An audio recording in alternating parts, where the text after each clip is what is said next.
የመጨረሻ ጉባኤያችሁ ቢሆንስ እዚህ ብትሳተፉበት ላስፈራራችሁ ፈልጌ አይደለም ሊሆን ይችላል ላይሆን ይችላል ሊሆን ይችላል ይሄ የመጨረሻ ዝማሬያችን ቢሆንስ ሊሆን ይችላል ላይሆን ይችላል ሊሆን ይችላል ይሄ የመጨረሻ ምሽታ ምን አይነት ክፉ ሰው ነው ካላላችሁ ይበቃል ይሄ የመጨረሻ ምሽታችን ሊሆን ይችላል ላይሆን ይችላል ሊሆን ይችላል ዛሬ የምንተኛባት አልጋ የመጨረሻ አልጋችን ብትሆንስ ምናልባትም መተኛችን ሳትሆን መቀበሪያችን ልትሆን ትችላለች ትችላለች ወገኖች ማንም እርግጠኛ የለም እንዴ የትኛው የመድህን ዋስትና ካምፓኒ ለዚህ ኢንሹራንስ የለው ይሄ መጨረሻ ምሽት ሊሆንብን ይችላል ታዲያስ ለዘላለማዊ ህይወት ለመነሳት ግን ምን ያህሎቻችን አሁን ተዘጋጅተናል ወገኖች ቅዱስ ይስሐቅ የተባለ አባት ወደ አልጋው ጋር ይጠጋና የምሽቱን ጸሎት ሲያጠናቅቅ እንዲህ ይላል አንቺ አልጋዬ ሆይ ዛሬ አልጋዬ ሳትሆኚ መቃብሬ ብትሆኚስ ይላል ሲንበረከክና ሲጸልይ የመጨረሻዬ ስንብቴ ቢሆንስ ይላል ምዕመናን ዛሬን ብቻ እንደምትኖር አስብ ይላል አንድ ሊቅ ዛሬን ብቻ ወገኖቼ ነገኛ ባይሆንስ በጣም ጨካኝ ካላላችሁኝ እኔ እንዲነጋለን እፈልጋለሁ ልጆች አሉኝ ማሳደግ ለቁም ነገር ማብቃት እፈልጋለሁ ግን እንዳትረሱ በነገ ላይ ማንም እርግጠኛ የለም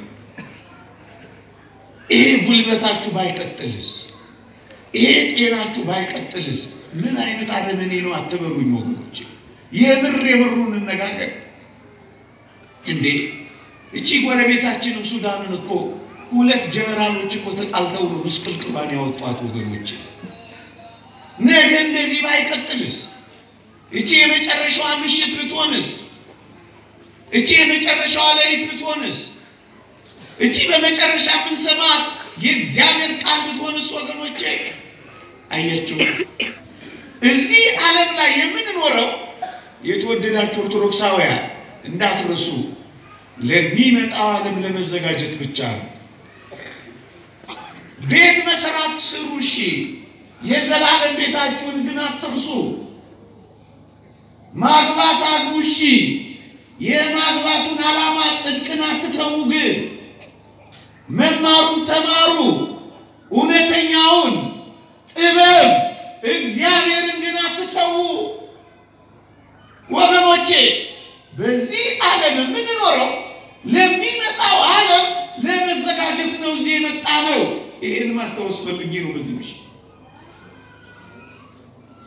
ያጆች ነን አላፊ አዳሚዎች ነን ይሄ ዓለም መቆያችን እንጂ መኖሪያችን አይደለም በሞቴ ላስታውሳችሁ እናውቃለን ካላችሁ ልትገምላችሁ እኛ በዚህ ዓለም ላይ አላፊና አዳሚዎች እንጂ ነዋሪዎች አይደለም ይሄ ቀበሌ መታወቂያችሁ የነዋሪነት መታወቂያ ሲል እውነት እንዳይመስላችሁ ቀይራችሁ አብቁት እንደኔ የመቆያ መታወቂያ ብላችሁ አንብቡ የምን መታወቂያ መቆያ ውስጥ ነው ያለነው መኖሪያ አይደለም ማረፊያችን አይደለም ይሄ መሻገሪያችን ነው ይሄ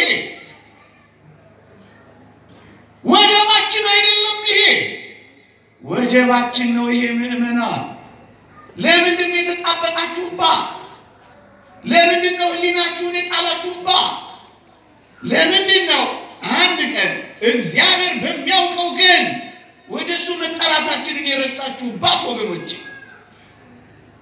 እዚህ ዓለም ላይ የምንኖረው ለዘላለም ህይወት ለመዘጋጃነት ብቻ ነው ሌላ ምንም ቁም ነገር የለውም ወገኖቼ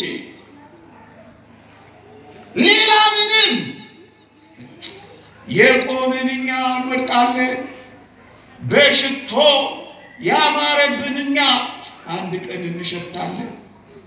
የተወደዳችሁ ኦርቶዶክሳውያን በጣም ቅምጥሎች የሆንኛ አፈር ሳይነካን አይቀርም። ምን አይነት ልጅ ነው በትንሣኤ ይሄን የሚያወራብን ብላችሁ እንዳታዝኑብኝ አደራችሁ። እውነቱን ልንነጋገር ፈልጌ ነው። ኃይለኞች ሆናችሁ በጣም ጉልበተኞች ሆናችሁ አቅመ ቢስ መሆናችን የማይቀር ነው። ምንም የሌለን ምስኪኖች መሆናችን የማይቀር ነው። ፈጣኖች ሆይ በሰው ትከሻ መያዛችሁ የማይቀር ነው።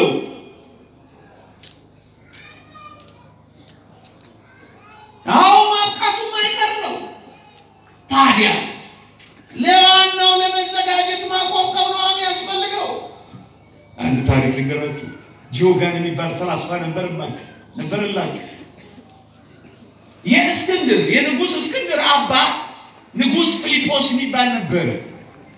ሞተና ንጉስ እስክንድር በአባቱ በንጉስ ፊልጶስ እግር ፈንታ ነገሰ።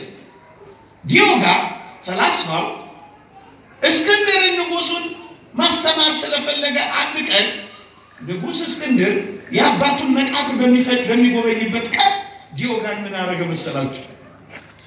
መብራት ይዞ ማሾ ይዞ የንጉስ ፊልጶስን ራስ ቅል ይፈልግ ጀመረ። የአባቱን የንጉስ እስክንድርን የአባቱን ራስ ቅል የመቃብር ቦታዎች ውስጥ መፈለግ ጀመረ። ንጉስ እስክንድር መጣ። ዲዮጋንን ሲያገኘው ምን አለው መሰላችሁ? ንጉስ ሆይ ፈላስፋው ሆይ ምን እየፈለክ ነው ብሎ ጠየቀው። ዲዮጋን ፈላስፋው እንዲህ አለው፣ የአባት የንጉስ ፊልጶስን የራስ ቅል ማወቅ ፈለኩ፣ ግን አልተቻለኝም። ላንተ መለየት የሚቻል ከሆነ እስኪ ያሳየኝ አለው።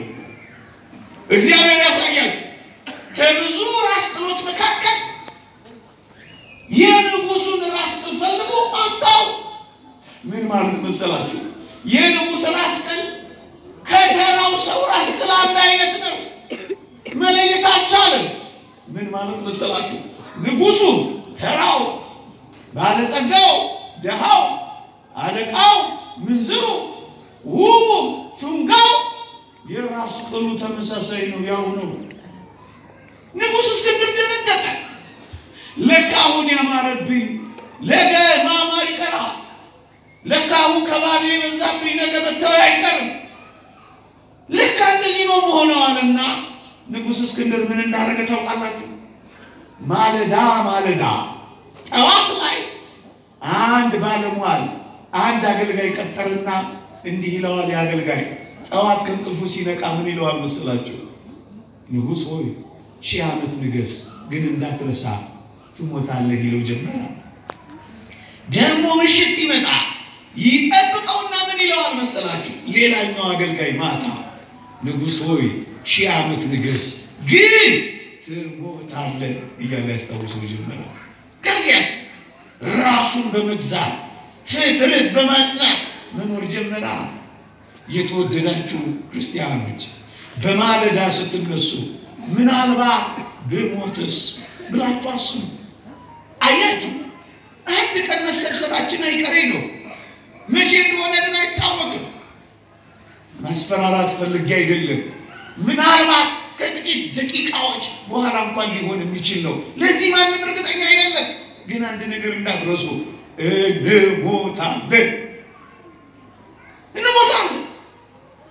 የምንሞተው ግን እንዳትረሱ ለዘላለም ለመኖር ነው። ምዕመናን ከክርስቶስ ጋር ለመኖር ነው የምንሞተው። ይህ ምንኛ ያስደንቃል ወገኖቼ። ይህን ስታስቡ ደስ አትሰኙ? ከገዳዮች ጋር ከመኖር ይልቅ ከሞተልን ጋር መኖር አትናፍቁ? ከእረኛችን ጋር በእቅፍ ውስጥ መግባት አትናፍቁ? የተወደደ የጌታችንን ፊቶች ማየት አትፈልጉ? ደምግባት አልባ የነበረውን ፊቱን አሁን የሚያበራውን ይህንን ፊት ማየት አትፈልጉም? ክርስቲያኖች የምንሞተው ከክርስቶስ ጋር ለዘላለም ለመኖር ከሆነ ሞትማ